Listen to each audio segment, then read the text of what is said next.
आज बनणार आहे मी गिलक्याची सुकी भाजी। त्यासाठी गिलके कापून घ्यायचे। गिलके कापून झालेले आहेत। स्वच्छ धुवून आणलेत मी गिलके। गिलक्याची भाजी बनवण्यासाठी इथे मी 2 कांदे कापून घेतलेले आहेत। लसणाची पात आहे, कोथिंबीर आहे, 2 हिरव्या मिरच्या कापून घेतलेल्या आहेत, लसूण कापून घेतलेला आहे। गॅस ऑन करायचा, कढई ठेवायची। कढई गरम झालेली आहे। एक मग तेल टाकायचं। तेल गरम झालेलं आहे।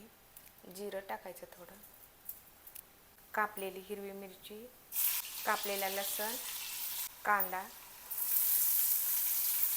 परतून घ्यायचा। कांद्याला तेलामध्ये छान भाजून घ्यायचं।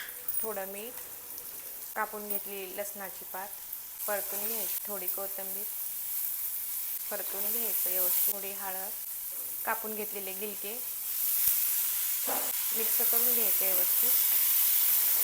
गिलक्यामध्ये पाणी नाही टाकायचं शिजताना, याच्या अंगच पाणी सुटते गिलक्याचं। 5 मिनिटं झाकण ठेवायचं। मिनिटं झालेले आहेत बघा। गिलक्याची भाजी बनवून तयार झालेली आहे। असेच व्हिडिओ पाहण्यासाठी माझ्या चॅनलला सबस्क्राईब करा, व्हिडिओला लाईक करा आणि कमेंट करून सांगा गिलक्याची भाजी कशी झाली ती।